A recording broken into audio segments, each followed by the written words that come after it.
Lesson 3.5, finding a trig ratio from a point.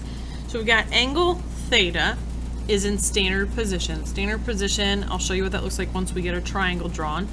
But it's formed with this point 5 comma -7 is on the terminal side of the angle. What is the exact value of cosine of that angle? In simplest form with the rational denominator. So plot the point 5 -7.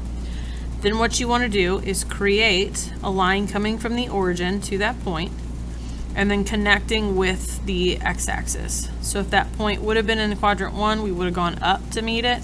Quadrant 2 would go up and down. And then here in quadrant 3 would be going this way and then back up. So we're always trying to form this. So this theta angle is right here. Here's our triangle. So from this angle, we've got, here's our 90.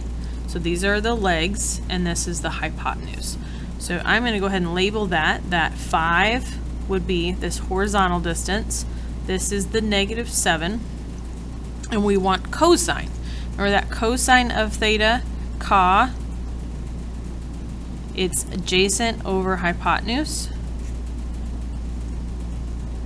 So here I know the adjacent is 5, but I don't know the hypotenuse. I would have to do Pythagorean theorem.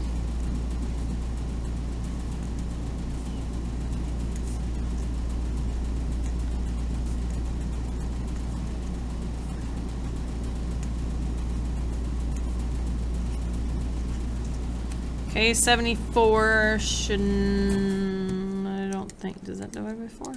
No. I don't think that has any perfect squares in it. So I'm going to leave this as square root of 74.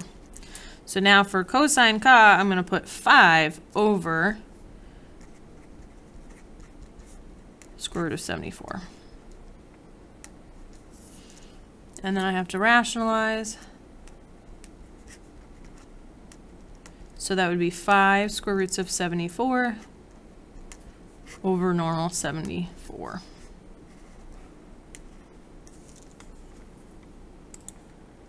Number 2, we have a new angle in standard position. It's formed with the point -5, -5.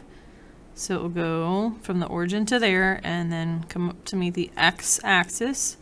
Your angle is right here. It's like your reference angle. Here's your 90.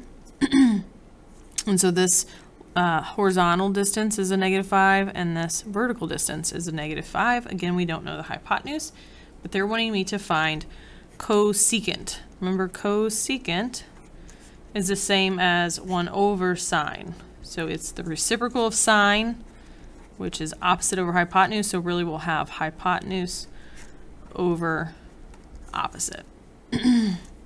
Okay, so we do have to find hypotenuse. So go ahead and do Pythagorean theorem.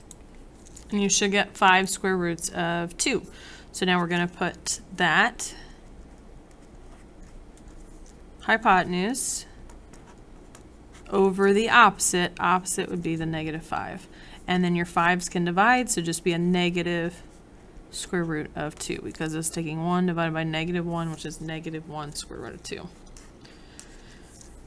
Okay, so do you notice any patterns between an ordered pair and each trig ratio? What I want you to realize is that every time our angle in standard position is here, where the x value is the adjacent leg, and then the y value is always the opposite leg, right? The y value is the leg of the triangle that is across from the angle, and then this is the adjacent. And then the hypotenuse is actually, we call it the radius. Because here before too long we'll get in a unit circle where there's a circle formed here, and this is a radius coming from the center of the circle to the outside edge of the circle. So here's some formulas that might help you on some of these that don't have a picture. So since sine is opposite over hypotenuse, opposite is actually our y value over this radius, which is a hypotenuse. Cosecant is the reciprocal of that, so it gets flipped. Cosine is adjacent over hypotenuse, so adjacent leg is always going to be our x value over our hypotenuse or our radius. Secant is a reciprocal. Tangent is opposite over adjacent, so it'll always be your y over your x. You don't even need to find the radius or the hypotenuse. So let's try number 3 with the formula. If theta is an angle in standard position and its terminal side passes through the point -6, 1, find the exact value of secant of theta in simplest radical form. So this is your x, this is your y.